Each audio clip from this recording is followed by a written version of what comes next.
Du willst wissen, was sich alles auf den Schaden deines Blades auswirkt, das heißt, was von deinen Waffen-Upgrades wichtig und was unwichtig ist, dann bist du hier genau richtig.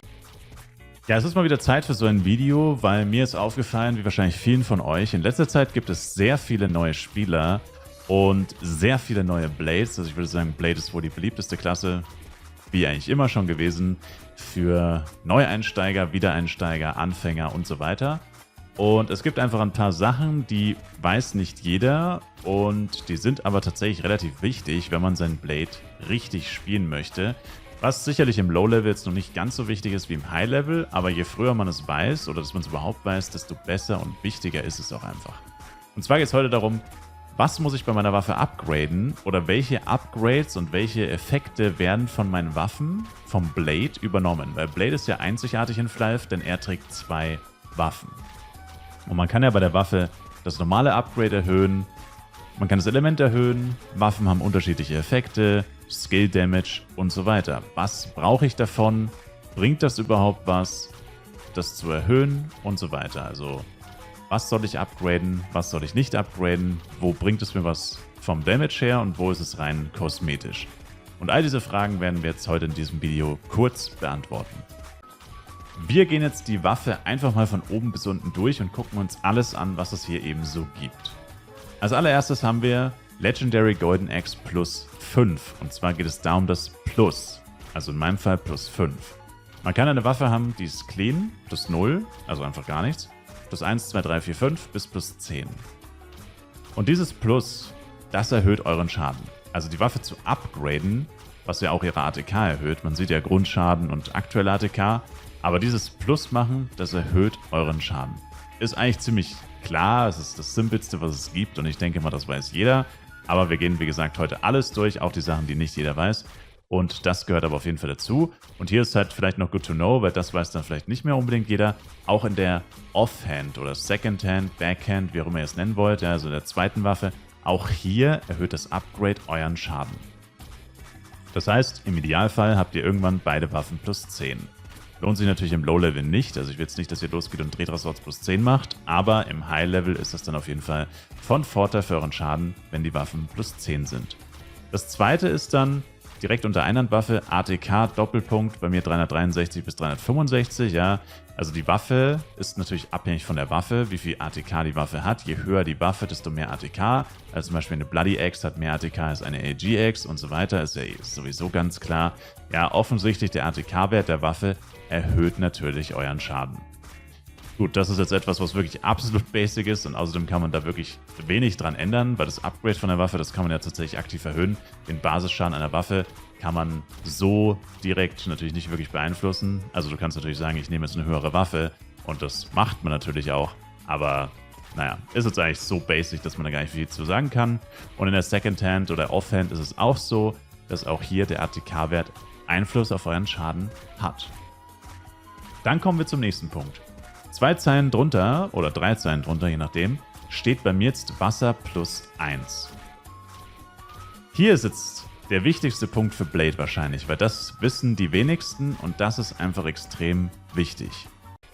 Und zwar verfügt Blade hier über eine extrem nützliche Eigenschaft, besser gesagt einen Skill. Dieser Skill heißt Empower Weapon. Und dieser Skill simuliert ein höheres Element auf unserer Waffe, als wir eigentlich besitzen. Empower Weapon nutzt das Element einer Waffe, um die Angriffskraft zu stärken. Attribut Angriffsrate plus 15. Wenn man sich das so durchliest, denkt man sich, hä? Was zum Teufel soll das bedeuten? Und ehrlich gesagt finde ich auch die Erklärung und generell in FLive Universe, das komme ich im Fazit nochmal drauf, extrem schlecht, was das angeht, weil als neuer Spieler kann man das unmöglich wissen. Aber es ist tatsächlich so, und da habe ich schon 2 Videos zu dem Thema gemacht und das ist jetzt das 3. Aber es ist halt einfach immer noch relevant und viele Leute wissen es einfach nicht und das ist traurig, dass das so ist. Und zwar reicht es mir quasi, das ist jetzt die Erklärung auf gut Deutsch, Wasser plus 1 zu machen, weil ich damit genauso viel Schaden mache, wie als hätte ich Wasser plus 10 auf der Waffe. Und logischerweise spare ich mir da unfassbar viel Geld, wenn ich immer nur Element plus 1 mache und trotzdem den maximalen Schaden durch Element mache. Und dann, wenn ich das Monster wechsle oder wenn ich einen anderen Dungeon farm oder sonst was, kann ich einfach Element plus 1 wegmachen, nochmal Element plus 1 drauf machen mit einem anderen Element und habe wieder den maximalen Bonus und zahle dafür viel weniger, als wenn ich jedes Mal eine Scroll of Element Change zum Beispiel kaufen müsste, um mein Element plus 10, das ich natürlich nicht entfernen möchte, in ein anderes Element plus 10 umwandeln kann. Und das ist extrem wichtig. Aber hier hört es jetzt noch nicht auf. Und zwar ist es so, dass auch das Element der Offhand tatsächlich den Schaden erhöht. Und das ist jetzt etwas, was wirklich die wenigsten wissen. Und zwar ist das tatsächlich so. Ich habe es getestet. Es ist nur ein kleiner Bonus, muss man dazu sagen. Also es ist nicht gigantisch, es ist nicht die Welt. Es macht wirklich nur einen sehr geringen Unterschied. Aber tatsächlich macht auch das Element der Offhand einen Unterschied. Ich blende euch noch 2 Clips ein, wahrscheinlich schon die ganze Zeit oder nebenbei, oder ich weiß noch nicht genau, wie ich es machen werde. Aber auf jeden Fall habe ich das Ganze getestet und über 5 Minuten, also auch wirklich nicht so, ja, mal kurz 10 Hits machen und dann gucken, sondern wirklich über 5 Minuten den Trainingsdummy angegriffen und der DPS ist deutlich höher, wenn die Backhand Wasser plus 1 hat, als wenn sie es nicht hat. Und das ist extrem erschreckend tatsächlich, weil die meisten Zeit haben die Leute immer gedacht, man braucht es nicht. Man braucht in der zweiten Hand entweder gar kein Element oder wenn man 2 verschiedene Elemente hat, spielt das absolut keine Rolle. Aber ist tatsächlich nicht so. Also man profitiert davon, wenn man zweimal Wasser zum Beispiel hat, wenn man gegen Feuermonster kämpft. Das heißt, die meisten Leute haben bisher Blade, einschließlich mir, falsch gespielt. Und das ist wirklich crazy, weil damit ist es noch relevanter eigentlich oder noch wichtiger, dass man, oder sagen wir noch günstiger, noch Free-to-Play-freundlicher, dass man in beiden Waffen das Element wirklich nur auf plus 1 lässt, weil man sonst, wenn man das Ganze ändern möchte, zum Beispiel von Wasser auf Feuer oder von Feuer auf Blitz, zweimal eine Scroll of Element Change zahlen müsste, wenn man zum Beispiel Element plus 10 hat. Und das ist natürlich extrem teuer.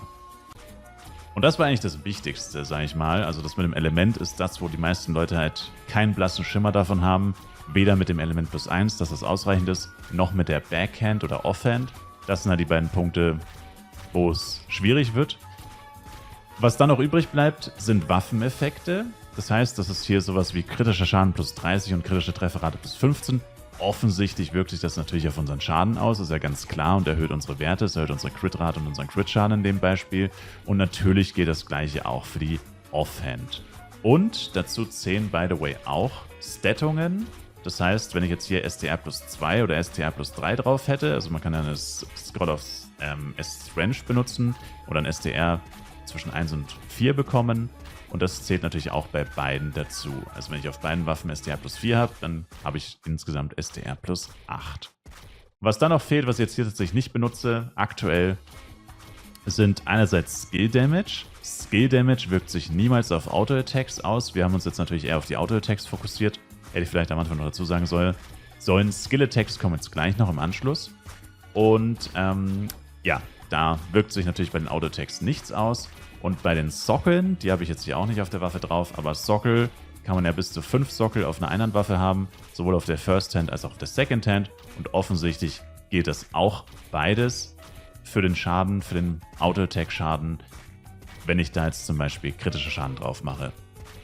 Und natürlich würde es jetzt nicht gelten, wenn ich jetzt da zum Beispiel Int drauf machen würde. Also Int wirkt sich natürlich nicht positiv auf unseren Schaden aus. Aber diese Sockel gelten für unsere Auto-Attacks, wenn wir dann tatsächlich Werte benutzen, die auch in unseren Auto-Attacks irgendwie einen Einfluss nehmen. Zum Beispiel Crit-Rate, Crit-Damage, STR, all diese Sachen. Genau, und all diese Werte gelten. Im Endeffekt kann man also sagen, sowohl für die Main-Hand bei Blade, als auch für die Off-Hand bei Blade, zählt tatsächlich alles außer Skill-Erweckungen.